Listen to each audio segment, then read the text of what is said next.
தலையூர்க தலையூர்க தலையூர்க வாயாலேயே எத்தனை தலையூர்க தலையூர்க என்று சொல்ல வைத்தான் பார்த்தாயா. ஹாய் மக்களே, எல்லாரும் எப்படி இருக்கீங்க?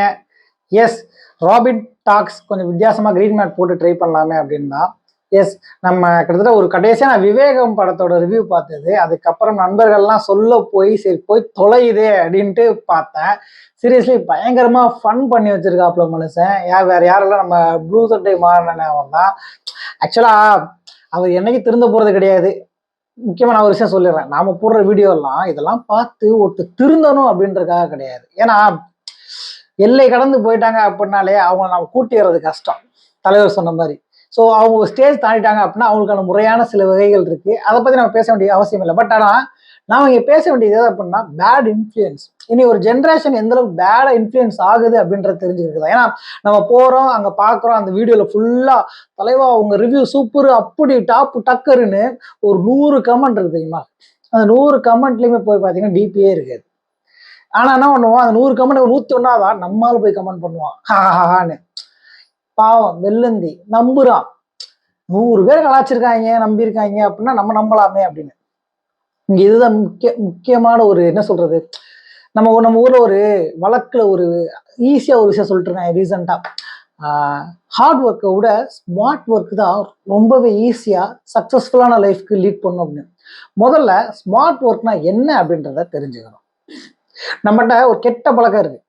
ஸ்மார்ட் ஒர்க் அப்படின்னா உச்சத்துல நல்லா உழைச்சு முன்னேறின ஒருத்தனை கேவலமா கேரக்டர் அசசினேஷன் பண்ணி அவன் இவ்வளவு கேவலமான ஆளுங்க, அவனை போய் ஏங்க சப்போர்ட் பண்றீங்க அப்படின்னு ஒருத்தரை மனிப்புலேட் பண்ணி பிரெயின் வாஷ் பண்ணி நாம சொல்றதை நம்ப வைக்கிறது அப்படின்னு ஒரு முட்டாள் கூட்டம் நம்பிக்கிட்டு இருக்கு. அதுதான் அதிகபட்சமாவே தமிழ் சினிமா ஒருத்தருக்கு இந்த நெகட்டிவ் ரிவ்யூஸ்ல ரொம்ப ட்ரெண்ட் ஆகிட்டு இருக்கு. அஃப்கோர்ஸ் அவனுக்கு வாய் இருக்கு பசிக்குது சாப்பிட்றாங்க. ஓகே, எனக்கு நேற்று தான் சரி ஓகே திருப்பி போய் பார்ப்போமேன்னு பார்த்தேன். நம்ம ப்ளூசர் அண்ணன் வந்து ட்விட்டரில் என்ன பிளாக் பண்ணி வச்சிருக்கேன். நான் அவன்கிட்ட தப்பாலாம் எதுவுமே கேட்கல இது வரைக்கும் எனக்கு தெரிஞ்சு. அதிகபட்சம் மனசாட்சியோட ரிவ்யூ போட மாட்டீங்களா, நேர்மையோட ரிவ்யூ போட மாட்டீங்களா, இதனால் உங்களுக்கு என்ன கிடைக்கிது, இந்த மாதிரி ஒரு 2 வருஷம் முன்னாடி போட்டிருப்பேன்.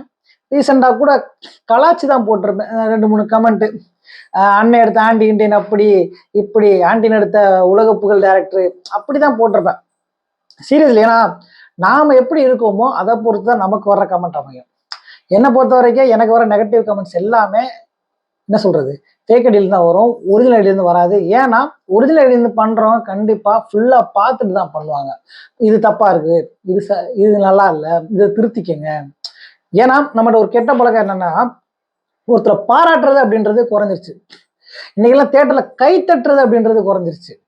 நீங்க நல்லா கவனிச்சு பார்த்தீங்க அப்படின்னா ஒருத்தரை பாராட்டுறதுன்றது ஒண்ணு, ஒருத்தர் ஃபீட்பேக் தர்றது கருத்து தெரிவிக்கிறதுன்றது ஒண்ணு, ஒருத்தர் விமர்சிக்கிறதுன்றது ஒண்ணு, ஒருத்தர் வன்மத்தை கற்கிறதுன்றது ஒண்ணு. ஆனா இன்னைக்கு ரிவ்யூஸ் எல்லாம் பாத்தீங்க அப்படின்னா விமர்சனமா கூட இல்லை. அன்னைக்கெல்லாம் இவர் இருப்பார் மதன் அவர் வந்து ரிவ்யூ கொடுத்தாரு அப்படின்னா ரொம்ப கிளியர் கட்டா கொடுப்பாரு. படத்தோட கதை மட்டுமே கொடுப்பாரு. நான் அதுல இருந்து ஒரு சில விஷயம் எடுத்துக்கிட்டது தான் என்னோட ரிவ்யூல எங்கேயுமே படத்தோட கதையை சொல்லக்கூடாது அப்படின்னு. ஏன்னா அந்த காலகட்டத்தில் வந்து தியேட்டருக்கு போற ஆடியன்ஸ் வந்து படத்தை பார்த்துட்டு தான் அவரோட ரிவ்யூ வந்து 1 வாரம் கழிச்சோ 10 நாள் கழிச்சோ பேப்பர்லயோ புக்லயோ டிவிலயோ வரும். பட் இன்னைக்கு என்ன பண்றாங்க அப்படின்னா தியேட்டருக்குள்ள இருந்தே, நானும் தியேட்டருக்குள்ள இருந்து ரிவ்யூ போடுவேன், நல்லா இருக்கு நல்லா இல்லை அப்படிதான் போடுறது, கதையை சொல்ல மாட்டேன். ஆனா இன்னைக்கு படம் வந்த அன்னைக்கே 9 மணிக்கே பழைய ரிவ்யூலாம் கட் பண்ணி போற ஒரு கும்பல் இருக்கு. இன்னொன்று ஃபர்ஸ்ட் ஷோ பார்க்குறோமோ இல்லையோ டவுன்லோட் பண்ணி பார்த்துட்டு 12 மணிக்குள்ளேயே ஃபர்ஸ்ட் ரிவ்யூ கொடுக்குற கும்பலும் இருக்கு. இன்னொரு கும்பல் பொறுமையா அமர அன்னைக்கு நைட்டு ஃபுல்லா எவ்வளோ கேவலமா போடணும்னு அவ்வளோக்குள்ள கேவலமா போட்டு நியூஸ் கேட்குற கும்பல் இருக்கு. நீங்க நல்லா கவனிச்சிக்க பார்த்தீங்கன்னா உண்மையிலேயே இந்த ரிவ்யூஸ்னாலதான் படங்கள் ஃபெயிலியர் ஆகுதா அப்படின்னா இல்லவே இல்லை. ஒரு நல்ல படம் அதுக்கான ஆடியன்ஸை என்னைக்குமே சூஸ் பண்ணும். ஒரு நல்ல உழைப்பு அதுக்கான வருமானத்தை சம்பளத்தை சன்மானத்தை என்னைக்குமே எடுக்கும். ஏன்னா நான் முன்னாடியே சொன்ன மாதிரி தான் ஸ்மார்ட் ஒர்க் அப்படின்றது இவ்வளோ கேவலமான விஷயங்களை செஞ்சு ஈஸியாக சக்ஸஸ்ஃபுல் ஆகி அந்த வியூஸ் மூலமாக காசு சம்பாதிக்கிறதோ ஒருத்தரை ஏமாற்றி துரோகம் பண்ணி பழி வாங்கி அப்படி சம்பாதிக்கிறதே கிடையாது. நீங்கள் கஷ்டப்பட்டு சம்பாதிக்கிற ஒவ்வொரு காசும் உங்கள் அக்கௌண்ட்டில் எப்படி வருது. ஏன்னா ஸ்மார்ட் ஒர்க்ன்றது ஒரு கஷ்டமான வேலையை எப்படி ஈஸியாக பண்ணா அது சொல்யூஷனோட முடியும் அப்படின்றது தான். ஈஸியாக கவனிச்சிங்க அப்படின்னா ஒரு கஷ்டப்பட்டு மூட்டை தூக்குற ஒருத்தரை வந்து நம்ம ஃபர்ஸ்ட் மூட்டை தூக்குறதுக்காக மனிதங்களை யூஸ் பண்ணோம். அதுக்கப்புறம் சக்கரம் கொண்டு வந்தோம். சக்கரம் கொண்டு வந்து அது மேடையை யூஸ் பண்ணி கொண்டு போகணும். அதுக்கப்புறம் அந்த சக்கரத்தில் ஒரு மாடை கட்டி குதிரையை கட்டி கொண்டு போகலான்னு யூஸ் பண்ணோம். அதுக்கப்புறம் கொஞ்சம் டெவலப் ஆகி ஓகே இதையே நம்ம எந்திரவியல் ஆக்கினா என்ன அப்படின்னு யூஸ் பண்ணோம். இன்னைக்கு அந்த இந்திரவியலே பல மடங்கு ஹார்ஸ் பவரோட பெருகி ஒரு பல மடங்கு லாரி ட்ரக்குன்னு கொண்டு போகிறோம். இன்னைக்கு அதுவே விமானங்கள் அளவுக்கு வந்துருச்சு. ஓகேங்களா? ஸோ நம்மளால இங்கேருந்து ஒரு 10 அடிக்கு மூட்டை தூக்கிட்டு போறதுக்கு மனிதர்களை யூஸ் பண்ண அதே இடத்துல இன்னைக்கும் அதே மனிதர்களை தான் யூஸ் பண்றோம். சில இடத்துல வந்து ரொம்ப ஹைஃபையா கிரெயின் யூஸ் பண்றோம். ஓகேங்களா?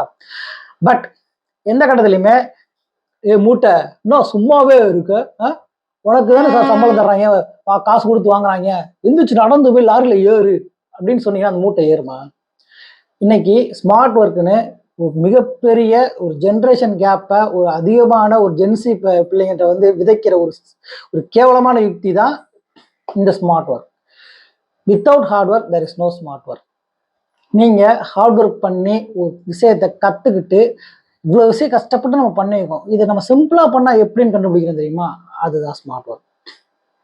இப்போ உங்களுக்கு சிம்பிளாக ஒரு விஷயம் சொல்கிறேன். 75 வயசு ரஜினிகாந்த்ப்பா அடிக்கிறாருப்பா அப்படின்னு சொல்லும்போது உங்களால் நம்ப முடியாது. ஏன்னா நீங்கள் அப்படி போனீங்கன்னா படத்தை நம்ப முடியாது. ஆனால் படத்தோட கதையிலேயே அவருக்கு ஒரு 60-65 வயசு வச்சுக்கோங்களேன். அந்த இடத்துல அவர் அங்கே மாடியிலேருந்து குதிக்கிறாரு. சிம்பிளாக சொல்கிறேன், அந்த மாடியிலேருந்து குதிக்கிறாரு. ஆனால் குதிக்கும் போது ஒன்றுமே ஆகலையா? அதுக்கு முந்தின சீனில் அதுக்கு அடுத்த சீனில் இன்னொரு மிராக்கிள் நடக்கும், அது வேற. அதையே ஃபர்ஸ்ட் சீன்லேயே கண்டிப்பாப்புல அவ்வளோ அந்த மாடியில இருந்து அவ்வளோ பெரிய பாத்திரம் தள்ளி விட்டாலும் அந்த பாத்திரம் நெளியாது, கரெக்டாக கீழே லேண்ட் ஆகி அந்த சரக்கு மட்டும்தான் கொட்டும். ஸோ என்ன சொல்ல வர்றாரு அப்படின்னா அது ரொம்ப ஹைட் கம்மியான ஃப்ளோரு, ஸோ அங்கேருந்து ஈஸியாக குதிக்கலாம் அப்படின்ற மாதிரி சொல்லியிருப்பாரு. இதுதான் லோகேஷ் வந்து இந்த படத்துக்குள்ள விதைச்சிருக்க சில விஷயங்கள். இந்த மாதிரி நிறைய டீட்டெயிலிங் இருக்கு. நம்ம இதை எதுவுமே பார்க்காம டைரக்டா போயிட்டு ரஜினி எனக்கு பிடிக்காதுப்பா 150 கோடி வாங்குறாரு அப்படின்னு கலாச்சிங்க அப்படின்னா அதுவே ஸ்மார்ட் ஒர்க் கிடையாது. இந்த மாதிரி விஷயங்கள் நிறைய படத்துல இருக்கு. அதை தான் நான் வந்து முந்தின வீடியோ சொல்லியிருந்தேன், இந்த வீடியோ நான் சொல்றேன். ஸோ எப்பவுமே பேட் இன்ஃப்ளூயன்ஸ் ஆகாதீங்க. உங்களுக்கு ஒரு மூளை இருக்கு, அந்த மூளையில சிந்திக்க பழகுங்க. உங்க பிள்ளைங்களுக்கு வந்து சொல்லி கொடுங்க, டே தம்பி இந்த விஷயங்கள்லாம் நம்ம இதுக்கெல்லாம் பண்றோம்டா. ஏன்னா ஆஸ் அ 90s கிட்ஸா நம்ம தான் ஒரு அனலாக் சிஸ்டத்தையும் பார்த்தோம், ஒரு டிஜிட்டல் சிஸ்டத்தையும் பார்த்தோம். இன்னைக்கு 2K கிட்ஸுக்கு வந்து அனலாக் சிஸ்டம் அப்படின்னா என்னன்னே தெரியாம போயிருச்சு. அனலாக் சிஸ்டமா அப்படின்னா எதுக்கு? ஏன்னா அவனுக்குலாம் அந்த டெலிஃபோன்லாம் தெரியாது, ரிங் சுற்றி விடுறது டெலிஃபோன்லாம் தெரியாது, அதெல்லாம் வந்து விண்டேஜ் ஆகி போயிருச்சு. ஸோ அவனுக்கு நம்ம தான் சொல்லணும், இதெல்லாம் அந்த காலத்தை அப்படி யூஸ் பண்ணாங்க, அப்படிலாம் கஷ்டப்பட்டோம், அப்படிலாம் பண்ணோம் அப்படின்னு. இந்த காலத்தை வந்து கஷ்டப்பட்டு உழைச்சாதான் காசு அப்படின்னு சொல்லாதீங்க. நீங்க அவன் ஸ்மார்ட் ஒர்க்ல முன்னேறிக்கிட்டு இருக்கான் அப்படின்னா தெளிவாக சொல்றேன், நீங்க ஏகிட்ட போய் எனக்கு இது வேணும், இதுக்கு ஆன்சர் என்னன்னு கேட்டா உடனே கொடுத்துரும்.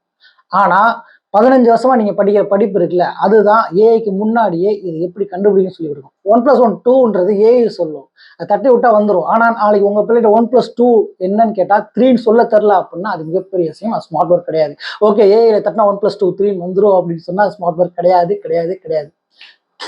ஒரு ஃபிலிம் ரிவ்யூ தானப்பா, இதை ஏன்ப்பா இவ்வளோ சீரியஸா எடுத்துக்கிற அப்படின்னு நினைச்சீங்கன்னா சீரியஸ் எல்லாம் சொல்லங்க, சீரியஸ் எல்லாம் சொல்லவே இல்லை.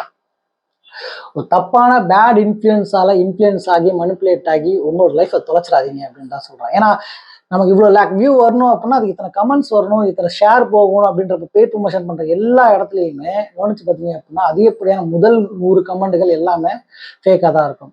ஈஸியாக நம்ம கண்டென்ட் இருக்கு அவர் கலாய்க்கிறது அப்படின்னா ஒருத்தர் தாழ்த்தி பேசுறது தான் கண்டென்ட்டா அப்படின்னு உங்கள் மனசில் யோசிச்சு பாருங்க. கண்டிப்பாக 101வது கமெண்ட்டாக நீங்கள் போட மாட்டீங்க.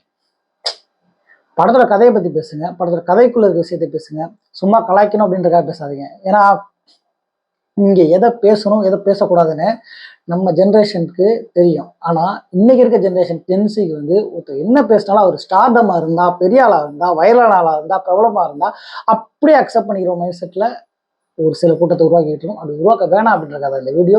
ஸோ ஷார்ட் அண்ட் ஸ்வீட்டாக முடிச்சுக்க, வீடியோ ரொம்ப லென்த்தாக போகுது. இது ஃபுல்லாக பார்த்துருப்பீங்க நம்புறேன். ஃபுல்லாக பார்த்துருந்தீங்க அப்படின்னா உங்கள் ஃப்ரெண்ட்ஸுக்கு ஷேர் பண்ணுங்கள். நான் சொன்ன அந்த ஒரு ஹிண்ட் உங்களுக்கு புரிஞ்சுட்டு நினைக்கிறேன். இந்த மாதிரி படத்தில் வந்து 100 ஹிண்ட் இருக்குது. அதை நான் ஃபுல் ஃப்ளெஜோட நம்ம ஃபேஸ்புக்கில், இன்ஸ்டாகிராமில், யூடியூப்பில் டவுட் கேட்ட அத்தனை பேரோட கமெண்ட்டோட தெளிவாக ஒரு வீடியோ வரும். ஸோ ஸ்டே டியூன் மக்களே. நான் திருப்பி சொல்கிறேன், எப்பயுமே பேட் இன்ஃப்ளூயன்ஸ் ஆகாதீங்க. உங்களுக்கு பேட் நியூஸ் ஆகுது அப்படின்னா அந்த இடத்துல நகன்றுங்க. எஸ் அஃப்கோர்ஸ் ப்ளூ த்ரெட் மாறனோட ரிவ்யூவை பார்க்காதீங்க. நீங்கள் பார்த்து படம் நல்லா தான் இருக்குன்னு அங்கே போய் கமெண்ட் பண்ணுறீங்க தெரியுமா, அதுதான் அவருக்கு லாபமே தவிர்த்து நீங்கள் கமெண்ட் பண்ண வைக்கணுன்றது அவரோட மனிப்புலேஷனை தவிர்த்து நீங்கள் போய் கமெண்ட் பண்ணுறதுனால அடுத்த படத்தில் வந்து தலைவர் ராக் பண்ணியிருக்காப்புல, செம்மையாக பண்ணியிருக்காப்புல அப்படின்னு சொல்ல போகிறது கிடையாது, சொல்லவும் மாட்டாப்புல. சொன்னால் உலகம் அழிஞ்சு போயிடும். அவர் மட்டும் இல்லை, இப்படி ரிவ்யூ கொடுத்த எல்லாருக்குமே தான் இது பொருந்தும். ஸோ ஸ்டே டியூன் மக்களே. கண்டிப்பாக சப்போர்ட் பண்ண அத்தனை பேருக்குமே ரொம்ப ரொம்ப நன்றி. கிட்டத்தட்ட 5000 சப்ஸ்கிரைபர் தாண்டி வெற்றிகரமாக போய்கிட்டு இருக்கோம். ஸோ தொடர்ந்து பேசுவோம். கடைசியாக சொல்லி முடிச்சுக்கிறேன். அன்பை விதைப்போம், பேரன்பையை அறுவடை செய்வோம். நன்றி, பாய். இதையும் கூட சில பேர் பெய்ட் ப்ரொமோஷன் சொல்லுவாங்க. தயவுசெய்து எங்கேயாச்சும் யாராச்சும் பெய்ட் பண்ணுறாங்க அப்படின்னா அவங்க அட்ரஸ் கான்டாக்ட் கொடுங்க, நானே போய் வாங்கிக்கிறேன், செலவுக்காச்சும் ஆகும்.